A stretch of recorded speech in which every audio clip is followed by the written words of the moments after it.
నమస్తే, నేను మీ జర్నలిస్ట్ సిద్ధు.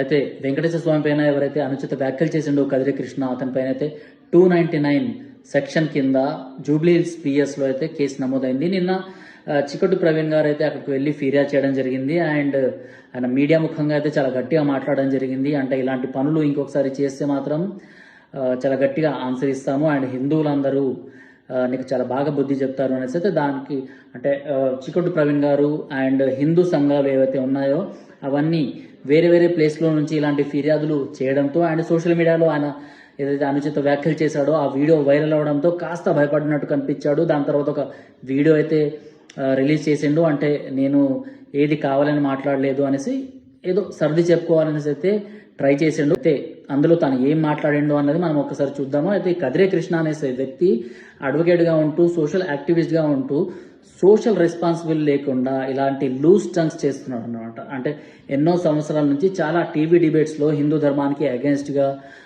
మన దేశానికి అగెన్స్ట్గా ఇలాంటి వాయిస్ అయితే వినిపిస్తూనే వస్తున్నాడు. సో అలాంటి వాళ్ళపైన ఇలాంటి ఇప్పుడు ఈ సెక్షన్ నమోదవ్వడము అండ్ అతని పైన ఏదైతే ఫిర్యాదు చేసిన వెంటనే కేసు నమోదవడం పైన అయితే చాలామంది హర్షం వ్యక్తం చేస్తున్నారు. అండ్ ఇప్పటికే సోషల్ మీడియాలో ఇతన్ని అరెస్ట్ చేయాలి అండ్ కదిరే కృష్ణని తిడుతూ చాలామంది అయితే మాట్లాడుతూ వస్తున్నారు. సో వాళ్ళందరికైతే ఇది ఒక గుడ్ న్యూస్ అనుకుందాము. ఎందుకంటే ఇంతకుముందు బైరి నరేష్, మొన్న మచ్చా దేవేందర్ అండ్ ఇప్పుడు ఈ కదిరే కృష్ణ ఇలాంటి లూజ్ టంగాలు, ఇలాంటి సర్టిఫైడ్ ఉద్యోగాలు అయితే సోషల్ మీడియాలో అండ్ మన చుట్టుపక్కన అయితే చాలామంది ఉన్నారు. సో వీళ్ళందరికీ ఆన్సర్ ఇవ్వాలి అంటే ఇలా మనం చట్ట ప్రకారంగానే వెళ్ళి వీళ్ళపైన కేసులు నమోదు చేస్తేనే వీళ్ళు వింటారు.